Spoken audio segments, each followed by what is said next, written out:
Hi hello नमस्ते दोस्तों, this is Raunak sir और आज मेरे साथ है प्रवीण सर। हम दोनों भी आप सबका स्वागत करते हैं आपके प्यारे प्लेटफॉर्म आलसी इंजीनियर पे। दोस्तों यार, कल पुणे यूनिवर्सिटी का फर्स्ट ईयर इंजीनियरिंग का रिजल्ट लगा और रिजल्ट लगने के बाद बहुत सारे बच्चों के बहुत सारे मैसेजेस आए। सबसे पहले तो जिन लोगों का ऑल क्लियर हो चुका है, थोड़ा बहुत कम ज़्यादा एसजीपीए चल जाएगा, लेकिन अगर ऑल क्लियर हुआ है उन सबको हम सबकी तरफ से आप सबको बधाई। दूसरे ऐसे लोग जिनके बैकलॉग लगे हुए हैं, उन बच्चों के बहुत सारे मैसेजेस आए कि सर बहुत सारा लिखा था लेकिन बैक क्यों लगा। और जो सबसे ज्यादा बैकलॉग लगे, सर आप भी बता सकते हो, एक तो मैथमेटिक्स 2 और दूसरा सब्जेक्ट है इंजीनियरिंग मैकेनिक्स। अब ये चीजें एक्चुअल में क्यों हो रही है, इसके बारे में हम लोग आज बात करने वाले हैं। दोस्तों, अगर आप चैनल पे नए हो या फिर अब तक आपने चैनल को सब्सक्राइब नहीं किया है, तो सबसे पहले तो भाई साहब सब्सक्राइब जरूर कर ले। सेकेंड मोस्ट इंपॉर्टेंट चीज जो आपको ख्याल रखनी है कि क्या रीजन हो सकता है जिसकी वजह से कि हम लोगों के एग्जाम्स में बैकलॉग लग रहे हैं। आप वैसे भी टाइटल देख रहे होंगे। रियल रीजन मैंने बोला है कि बैकलॉग लगने का क्या है, वो हम लोग आज के इस सेशन में डिस्कस करने वाले हैं।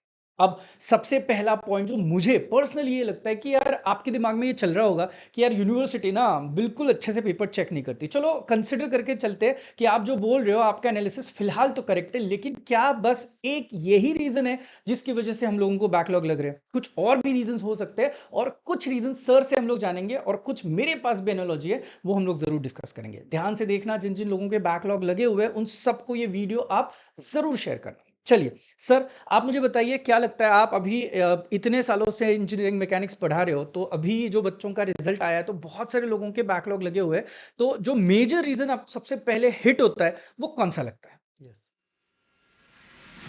क्या आप इंजीनियरिंग कर रहे हो, यूनिवर्सिटी कॉलेज टीचर सब्जेक्ट से परेशान हो, यार अभी भी बैकलॉग के डर में जी रहे हो, तो मैं हूं ना।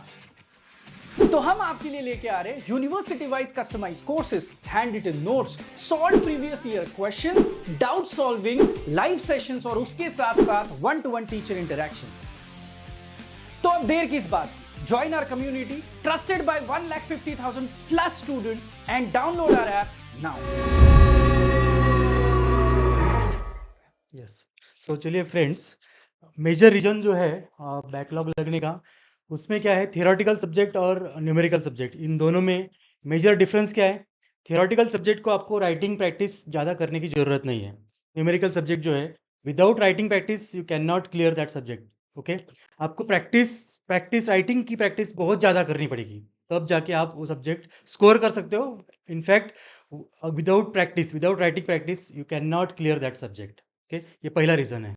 ओके, सर का जो पहला रीजन है उसी को मैं कनेक्ट करता हूँ। मुझे पर्सनली लगता है कि कंसिस्टेंसी। देखो, कोरोना के बाद ये हो चुका है ना कि लोगों का सिटिंग कैपेसिटी कम हो चुका है। थोड़ी देर 1 घंटा बैठा तो यार नहीं, अब नहीं पढ़ाई हो रही वाला जो सीन है ना, वो बहुत लोगों के साथ हो रहा है। And I totally agree with you, लेकिन ये रीजंस क्या होता है बताता हूँ मैं आपको। हम लोगों को आदत लग चुकी है कि एग्जाम्स के पहले 3-4 दिनों में, 6-7 दिनों में पढ़ाई करना। आपको मैं बता दूं, सर ने जैसे बोला यार कंसिस्टेंसी बहुत इंपॉर्टेंट है इस केस में, क्योंकि 4 दिन पहले अगर आप बाई एनी चांस मैथमेटिक्स 2 भी या फिर मैकेनिक्स भी सर बच्चे करना शुरू करेंगे, तो उनको बस वहां पे देखना पड़ेगा, याद रखना पड़ेगा, हाँ हाँ इस तरीके से न्यूमेरिकल सॉल्व किया। जब तक आपके हाथ के नीचे से वो चीजें नहीं जाती है, तब तक आपको उसका कोई फायदा नहीं होने वाला। कैल्सी का यूसेज जो है, वो भी मैं और सर हम लोग बहुत बारी बता चुके हैं। हम लोग ऑफलाइन बैचेस में भी बताते हैं, और अब जब हम लोगों के दोनों के कोर्सेज आउट है, तो हम ये बच्चों को बता रहे हैं कि आप खुद कैलकुलेट करो, तब तब जाके आपको ये सारी चीजें जो है वो वर्कआउट होना शुरू हो जाएगी। सर, कोई और रीजन जो स्पेसिफिकली आपको लगता है जो बच्चों ने और काम करना चाहिए? यस, जैसे कि सर ने बताया अभी कि आखिरी में आप लोग क्या करते हो कि न्यूमेरिकल देखते हो। यस, मुझे समझ में आया, मुझे समझ में आया। लेकिन ये ऐसा नहीं होता। उसके लिए आपको क्या करना है, प्रैक्टिस करना है। और सेकंड रीज़न क्या है, आपको देखना है कि प्रीवियस ईयर्स जो क्वेश्चन पेपर है आपके, आप अगर वो देखते हो तो जनरली क्या होता है, न्यूमेरिकल जो है वो कंटिन्यू वैसे की वैसे ही, सिर्फ न्यूमेरिकल वैल्यू चेंज करके एज इट इज़ एग्जाम में पूछे जाते हैं। अगर आप वो रेफर करते हो, उसका प्रैक्टिस करते हो, तो you can easily clear that subject. Okay. Um, इसी पॉइंट को और ऐड ऑन करके मैं बताता हूँ कि यार वो जो कॉलेज में यूटी होती है, प्रीलियम होती है, हम लोग बिल्कुल सीरियसली नहीं लेते। सेकंड चीज़ की आपको पता है आपका 2.5 घंटे का टाइम रहने वाला है और आपको पेपर सॉल्व करना है, तो उसके पहले याद करो 10th स्टैंडर्ड में, 12th स्टैंडर्ड में आप लोग पहले प्रीलियम्स देते थे, बहुत बार ही पेपर सॉल्व करते थे, नंबर ऑफ पेपर्स, फिर जाके वो कॉन्फिडेंस बढ़ जाता था। अब यहाँ पे 3 और 3.5 महीने बचे हुए हैं, तो उस साढ़े 3 महीने के पैच में एंडिंग में इट इज़ मैंडेटरी कि आप लोग यूनिवर्सिटी के पेपर्स खुद सॉल्व करके देखो कि यार 2.5 घंटे में मैं कितना सॉल्व कर पा रहा हूँ और कितनी चीज़ें मुझे याद आ रही हैं। अब 2 और इम्पोर्टेंट चीज़ें आपके लिए नहीं होगी, लेकिन यार मुझे तो लगती है और सर को भी लगती है। नंबर 1 कि यार आप लोग इनसेम को, जो इन सेमेस्टर एग्ज़ाम्स होती हैं उनको बिल्कुल सीरियसली नहीं लेते हो। ऐसे बहुत सारे एग्ज़ाम्पल्स हैं, सर खुद यूनिवर्सिटी के पेपर्स भी चेक करते हैं, तो बहुत सारे एग्ज़ाम्पल्स की आपको भी पता है फेलियर इन सेम में नहीं होता है, लेकिन 12 मार्क्स लाना बहुत जरूरी है बिकॉज एंड सेम के 28 हम लोगों को मैंडेटरी होते हैं। तो कभी कभी क्या होता है, अगर आपको 25-26 मार्क्स भी आए ना, तो पेपर जो चेक करते हैं उसको लगता है यार एक आध दो मार्क्स हम लोग बढ़ा देते हैं बच्चों का, वो 28 तक आपको लेके आ सकते हैं। लेकिन भाई साहब, अगर आपको इन सेमेस्टर में 12 या 12 से ज्यादा ना हो तो आप ऑफ कोर्स इमीडिएटली फेल हो जाओगे। तो इन सेमेस्टर को बहुत सीरियसली लेना जरूरी है। And last but not the least, भाई साहब हम लोग के कोर्सेज क्यों चल रहे हैं, क्या रीजन होगा? मैं बताता हूँ। सबसे बड़ा रीजन है कि कम्युनिकेशन विथ टीचर जो आप कॉलेज में करते हो वो पूरा मिसिंग है। आपको जो सब्जेक्ट स्टफ जा रहे हैं, बात करो ना यार टीचर से। सेकंड चीज, अगर आपको ऐसा लग रहा है कि नहीं यार टीचर अच्छे से रिस्पॉन्ड नहीं कर रहे, तो भाई साहब हम लोग के कोर्सेज आउट है, हम लोग बच्चों से बात करते रहते हैं, अभी भी बहुत सारे बच्चों के।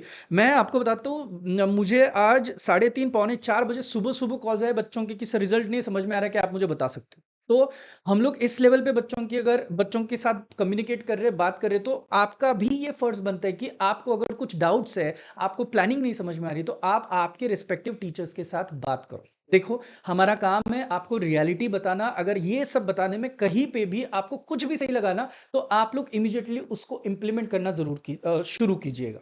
देखते हैं आगे जाके ये जो बैकलॉग चलने वाला है, इस बैकलॉग के साथ आपको डर लगेगा, फिर आप फोटोकॉपी के लिए जाओगे, फोटोकॉपी के बाद बहुत दिनों के बाद सर वो आती है, उसके बाद रिवैल्यूएशन आएगा।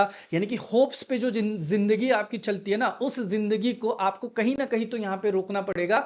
आप उस सिचुएशन में आओ आओ ही मत जहां पे आपको बैकलॉग लगे और आपको ये सारे झमेले जो है वो करने पड़े। आपको पता है पुणे यूनिवर्सिटी में इन सारी चीजों के लिए आजकल बहुत डिले हो रहा है। तो दोस्तों, बताने का काम मैंने किया। एज यूजुअल मैं बता रहा हूँ, जिन लोगों का M2 है, मैकेनिक्स है, M1 है, बेसिक इलेक्ट्रिकल इंजीनियरिंग है, तो फर्स्ट ईयर के भाई साहब ये 4 सब्जेक्ट्स तो हम लोगों ने ऑलमोस्ट अभी ऐप पे ऑलरेडी लाइव है।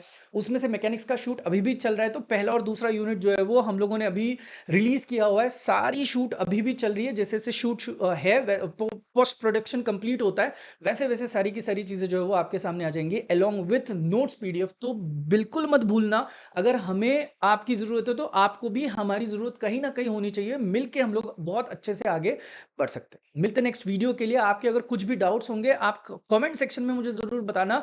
उन कमेंट सेक्शन पे मैं रिप्लाई करने की जरूर कोशिश करूंगा, वो भी पर्सनली। ठीक है, मिलते हैं नेक्स्ट वीडियो के लिए। तब तक के लिए हम दोनों की तरफ से आपको thank you and all the very best. हम लोग जरूर मिलेंगे और जरूर अच्छा काम करके अच्छे मार्क्स लेके आएंगे। Bye bye.